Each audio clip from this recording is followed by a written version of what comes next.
Boa tarde, Regina e Otto. Boa tarde, Edu. Tudo bem? Boa tarde, Otto. Tudo bem, Regina? Boa tarde. Tudo bem? Tudo jóia. Por aqui tudo bem também, mais uma atualização. Estamos ansiosos. Mês passado a gente falou, né, da confiança, de todo mundo melhorando um pouquinho, aí entra a proposta de reforma tributária no meio do caminho, né? Vamos ver o que a Regina tem de novidades, né, Regina? É isso daí, vamos ver. Bem, começando pelo cenário internacional, esse mês de julho nós vamos ter uma atualização dos dados do FMI, mas só mais para o final do mês. Certo. Então, na próxima apresentação que a gente se encontrar aqui, nós vamos ter números mais atualizados do FMI. Por hora, o que é o cenário? É uma tendência de desaceleração de crescimento em relação para este ano, em relação ao que o mundo cresceu ano passado. Isso é reflexo principalmente dos juros que estão muito elevados ainda na Europa e nos Estados Unidos e de um crescimento um pouco mais baixo do que esperado na China, né, com o cenário internacional ainda sem muita alteração. Tá. Mas no cenário doméstico, nos últimos meses, a gente tem percebido já as notícias bem mais positivas, né, começando pela inflação. Então, essas aqui são as expectativas de IPCA, do Boletim Focus, que é atualizado semanalmente. Então, lá em meados de maio, nós tínhamos uma expectativa de inflação para este ano de 6%. Hoje a expectativa já está em torno de 5% para esse ano, para fechar 2023. Correto. Esse tipo de análise a gente começou a trabalhar no mês passado, né, Gina? É uma evolução de expectativas, né? Isso. Que cada semana em que é atualizado esse boletim, Tá. o boletim Focus, quais são as expectativas para o fechamento do ano. Para o fechamento do ano. 2023. Tá? Legal. Então, melhora a expectativa da inflação.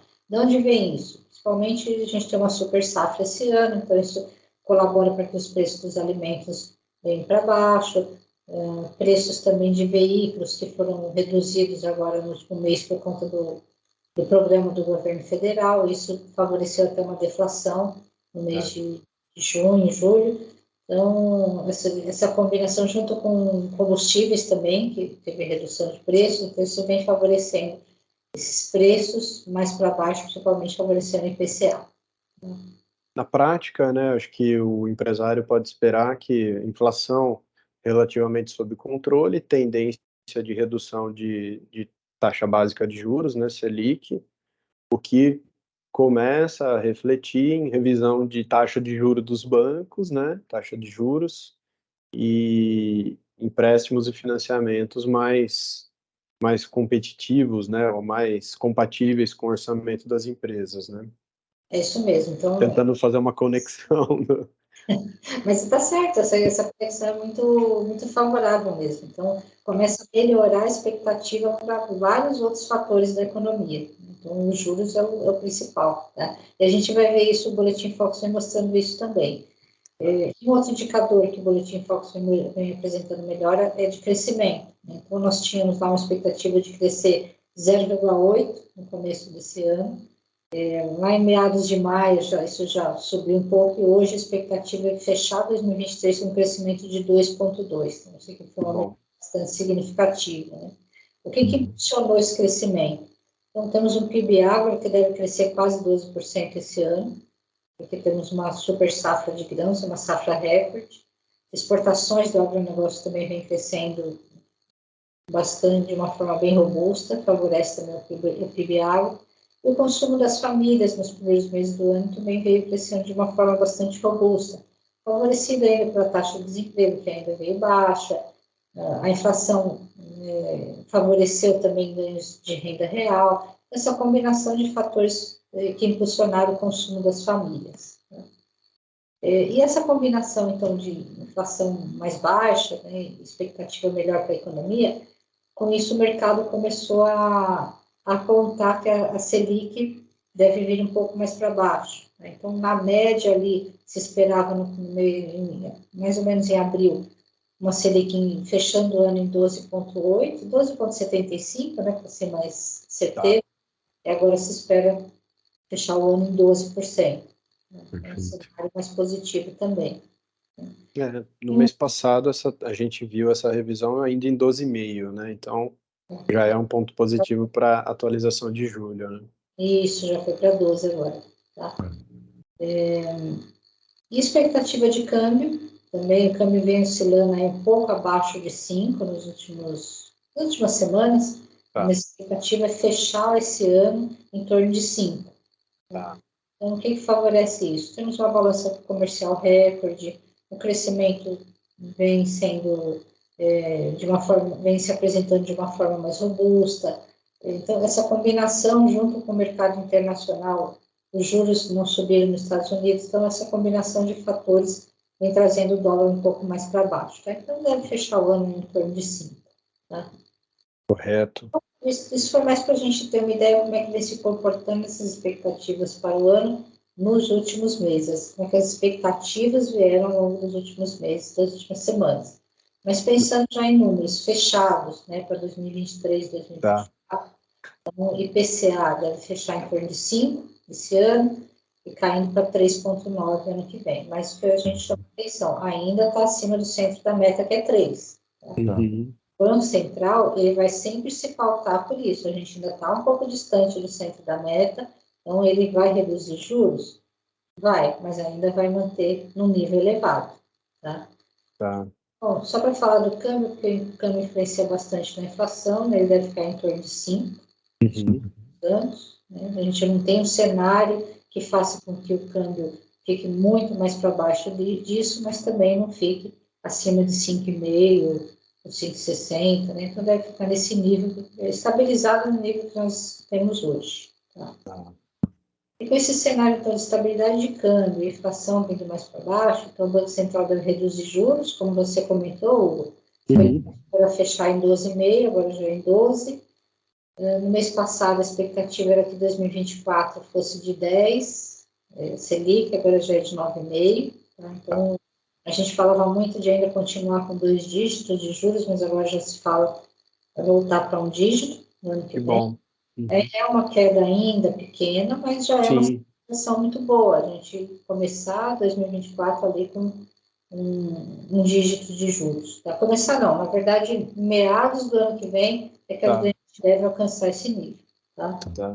As revisões, só o fato de ter revisões positivas já é estimulante, né? Vamos torcer para que isso continue gerando efeitos, né? Para que as revisões continuem sendo positivas, né? Exatamente. Ainda está longe, né, das taxas de 2017 a 2019 aqui, né? Mas já são sinais de melhora, né? Isso é animador para quem precisa tomar risco e empreender, fazer acontecer, né? É importante, como você disse, é sempre ter essa direção mais positiva, né? Então a gente está direcional para o mais positivo. Tá? No caso, não se faz também ainda um cenário ideal ou adequado para pensar em investimento, né? Acho que ainda é prematuro, né? Começar a estruturar algo nessa linha. Sim, ainda é uma taxa bem inibitiva, né? Para questão dos investimentos. Tá? É aquilo que a gente fala, né? O que dá para deixar para depois, né? O empresário, o empreendedor que toma risco, né? Que assume risco, ele mantém um projetinho engavetado, né? Enquanto dá para esperar, né? Então, isso acaba, de uma certa maneira, segurando o desenvolvimento da economia. Exatamente. Isso se reflete no crescimento econômico. Né? Então, nós devemos fechar esse ano com crescimento em torno de 2,2, que é aquilo que nós já conversamos um pouco lá atrás. O primeiro semestre veio bem melhor do que se esperava, mas ainda é um cenário de que a gente ainda tem inflação alta, ainda tem juros altos, e isso impacta em investimento, né? E a gente deve ter uma tendência de desaceleração da economia no ano que vem, tá? Mas, 2024, ainda a gente tem muita incerteza. Como que o ano vai ser impactado ainda pelos juros, que embora estejam caindo, mas ainda estão altos, como o Otto falou, e ainda é uma taxa inibitiva. Então, se tem muitas dúvidas ainda de qual vai ser o impacto de tudo isso na economia do próximo ano. Né? Tem alguns sinais positivos? Sim, a reforma tributária, a própria reforma fiscal, Mas tudo isso ainda são fatores que, assim, levam muito tempo, né? A reforma tributária, por exemplo, ela efetivamente seria colocada em prática a partir de 2026, se estendendo a 2030. Então, não é uma coisa que a gente já tem impacto a partir de 2024. Ela é um bom sinalizador em termos de investimento. Então, o empresário olhando no médio e longo prazo é um sinal bastante positivo, mas não que ela vá trazer um efeito já de imediato. Tá? Sim. Falando em reforma tributária, Regina, se você puder comentar um pouquinho, né? A gente vê assim na mídia do dia a dia, do cotidiano, as mensagens que a gente troca entre grupos, entre colegas, parceiros de negócio, né? Muita crítica em relação, né, a essa proposta que foi feita, bastante gente reclamando, não perguntando em relação tecnicamente em relação à reforma proposta em si, né, mas como é que a temperatura dessa notícia, né, desse acontecimento, como é que você tem sentido isso dentro da confiança, né, do empresário? Tá. Ainda não se refletiu de uma forma mais efetiva no índice de confiança do empresário, Tá. mas é um sinalizador de melhora. Por quê? O nosso sistema tributário ele é muito complexo.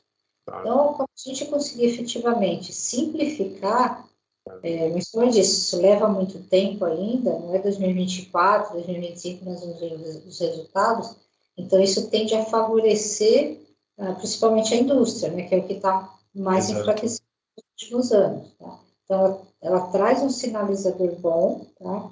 E isso pode nos favorecer em termos de investimento, porque as agências de rating começam a ver o Brasil de outra forma, o Brasil começa a caminhar para um processo mais simplificado, que pode permitir crescimento para as empresas, e junto a isso a questão fiscal também que está sendo endereçada, ainda é um processo longo, mas endereçado, então as agências de rating internacional começam a ver o Brasil com um olhar mais favorável, e isso favorece a atração de investimentos, tá? Então, em termos, assim, de direcional, o que é muito bom, as duas reformas, tanto a fiscal quanto a tributária.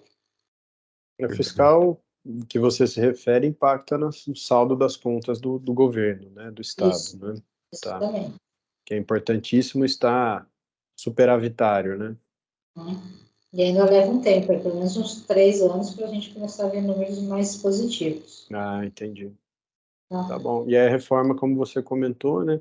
O setor de serviços está reclamando um pouquinho mais, a indústria parece que está sendo beneficiada nessa proposta, né? Então, é questão de esperar acontecer também, né?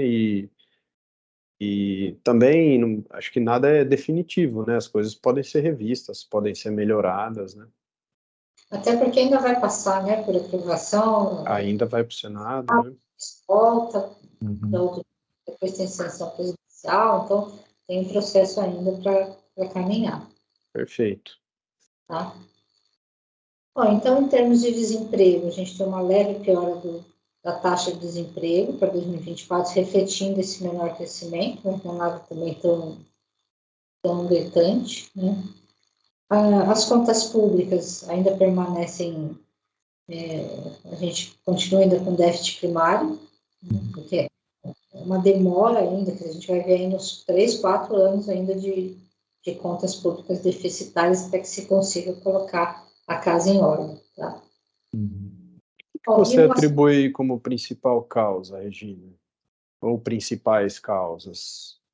Bom, vamos dizer que foram os gastos excessivos nos últimos anos. Tá? Então, se a gente voltar, pegar aqui no gráfico, de 2013 para trás, foi um período de gastos bastante elevados. Né? Não que a gente tivesse superávit, mas foi um período ali de gastos excessivos. Né? E aí você tem a questão de previdência, que ela vai sempre piorando a conta. Né, mesmo que tenha sido feita já a reforma da Previdência, mas ela leva tempo ainda para trazer um ajuste. Entendi. E depois um período recessivo, que foi 2015, 16, 2020, principalmente 2020, que o governo teve que abrir a carteira para ajudar as empresas e famílias, mas a arrecadação caiu muito, né, nos 2 períodos recessivos, que foi 15, 16 e 2020. Tá. Seja com períodos em que teve um gasto excessivo e que a receita foi muito mais baixa. Então, em suma, é isso. Em suma, é isso, né? Perfeito. E o aspecto que a gente tem chamado a atenção todos os meses é a desaceleração do crédito. Então, as empresas estão sentindo essa dificuldade de conseguir capital de giro, principalmente. Uhum. E o aumento de inadimplência está levando com que todo o sistema financeiro fique realmente um pouco mais restrito na concessão de crédito. Então, a inadimplência, tanto pessoas físicas quanto pessoas jurídicas, já ultrapassou o pico que foi lá em 2020, março de 2020, que foi a pior fase da pandemia. Tá. Vem crescendo, né? As últimas revisões mensais aqui que a gente fez, sempre crescendo, né? Inadimplência da carteira de crédito e o saldo da carteira crescendo a taxas decrescentes, né? Taxas decrescentes, exatamente. Bom, e a gente chegando mais na parte setorial, então, indústria, comércio e serviços, quando a gente compara, a indústria, que é a linha azul, ela vem andando de lado, mas praticamente sem crescimento. Aqueles setores que são mais ligados a crédito estão sofrendo mais, a crédito e investimento. Aqueles setores que são ligados à renda, então, farmácias, dentro do setor industrial também, né? Então, indústria farmacêutica, então esses continuam um pouco melhor. O comércio, ele cresceu nos últimos meses, mas a tendência daqui para frente é desacelerar esse crescimento, porque o juros está alto e aí isso impacta no consumo, principalmente de bens duráveis, né? Já o setor de serviços, ele vem crescendo desde a saída da pandemia, oscila um pouquinho nos meses recentes, mas ainda mantém o crescimento. Né? Então, quando a gente olha mais abertamente o varejo, então, alguns setores que vêm crescendo já há um tempo, combustíveis, né, mesmo com alta de preço de combustíveis, depois abaixa, aumenta o preço, mas mesmo assim continua crescendo, né? Sim. Eletrodomésticos teve uma alta recente, nos últimos 2, 3 meses. Tá? Veículos que foram favorecidos pelo programa do governo. Tá? Mas é uma tendência de desacelerar nos próximos meses, porque os juros ainda estão elevados. Tá?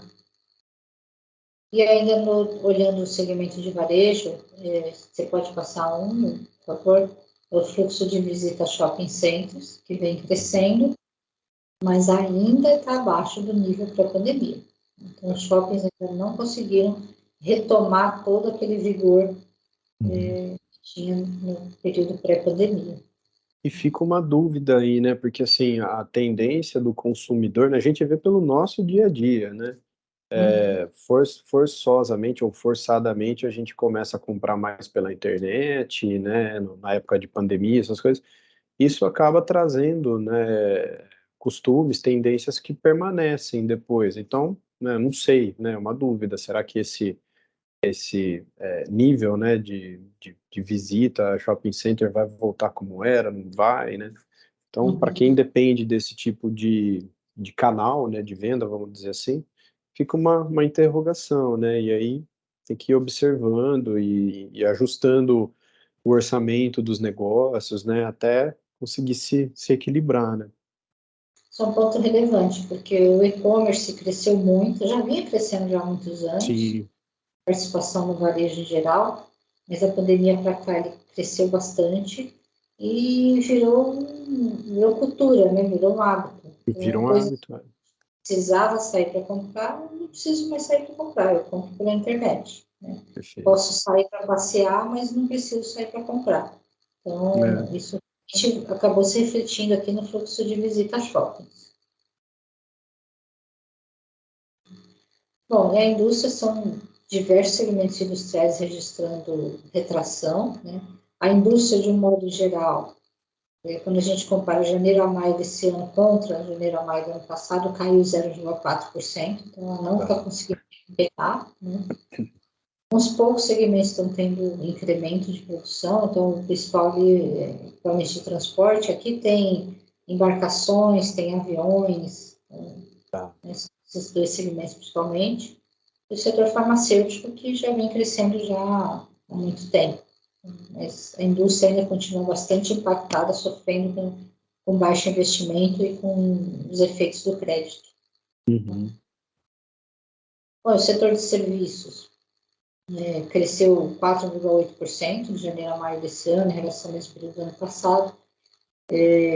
O setor aqui de alojamento, transporte de passageiros, transporte aquaviário são muito ligados ao turismo. Então, Sim.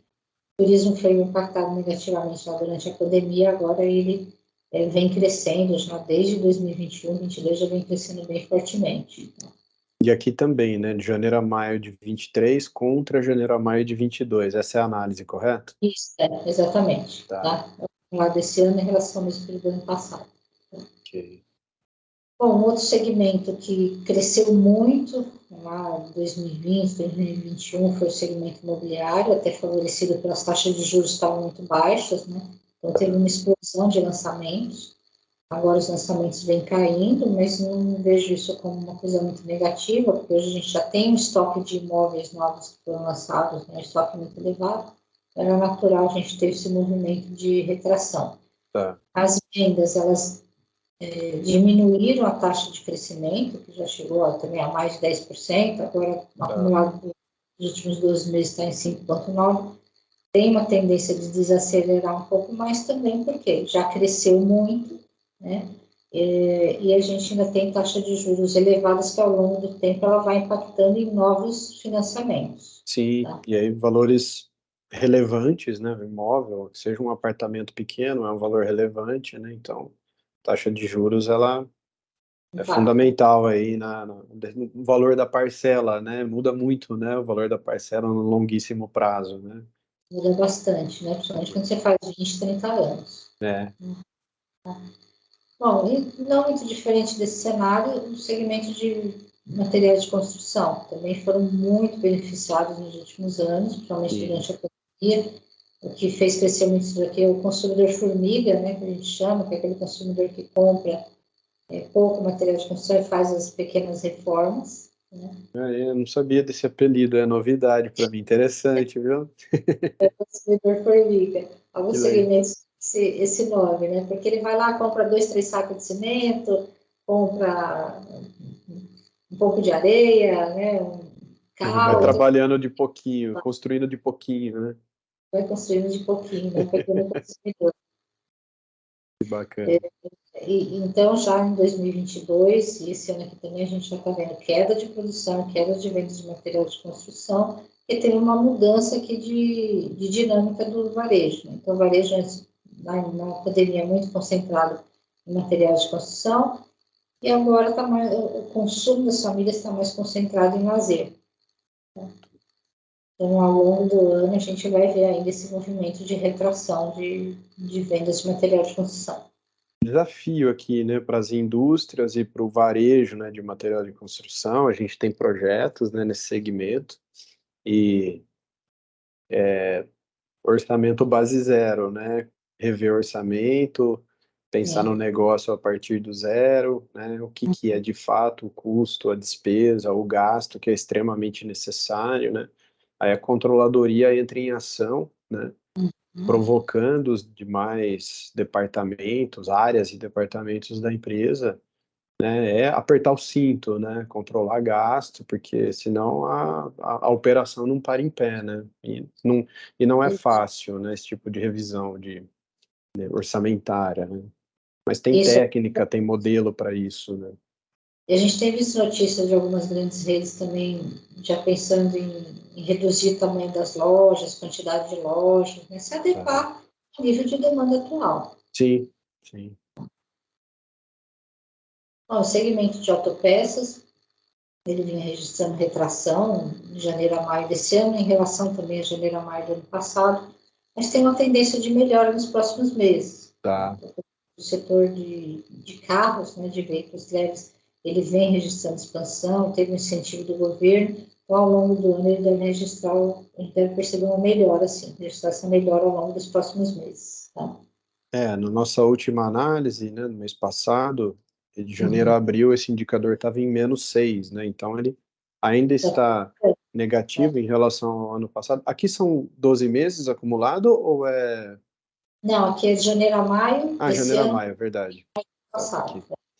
Então, de -6 para -3,9, né? Já é uma tendência de recuperação, né?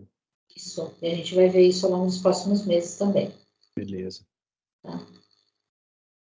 Bem, e por fim, o PIB agro, né, que esse ano a gente tem uma super safra de mais de 300 milhões de toneladas de grãos, crescimento de mais de 15%. Então, o clima favoreceu, a produtividade foi muito boa. A balança comercial do agronegócio também está crescendo fortemente, principalmente a exportação de carnes. Expectativa de ter um crescimento de 11,6% do PIB agro para esse ano. Tá? Lembrando que esse PIB é aquele que tem uma participação em torno de 5,5% do PIB total, tá? Porque é tudo que é produzido dentro da porteira. Porteira para dentro, né? É? Porteira para dentro, como você sempre fala. Eu acho legal essa, né? Fica bem claro para a gente que é produção Isso. específica mesmo do agro, né? Não é o que ele puxa junto, né? Exatamente, porque quando a gente fala de fora da porteira, de toda a cadeia do agro, ela participa com mais de 25% do Tá, PIB, chega a 27%, dependendo do ano. Tá? tá. Mas isso aqui a gente está falando do que é produção agrícola mesmo, tá? Agrícola e pecuária. Então, tem um crescimento de 11,6% e favorece muito o crescimento total da economia esse ano. Legal. E o mês passado a gente viu essa expectativa para 2023 em 8,9, né? Então, uma nova revisão aqui para 11,6, uma revisão bem relevante, né? E mesmo aumentando a base em 2023 aqui, o 24 a gente sai de 2 para 2,2, né? E 25 mantém em 3, né? A previsão. Mas em cima de uma base maior, né? O que é bem positivo, né? Em cima de uma base bem alta já, né? Então, Bem isso alto. favorece. Você já tem um crescimento em cima de uma base alta, quer dizer, que movimenta o setor agro, então vai realmente estar bastante dinâmico. Tá? Ótimo.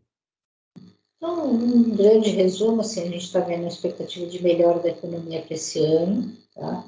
As reformas ajudam bastante a ter um cenário mais positivo de longo prazo, olhando principalmente para investimento.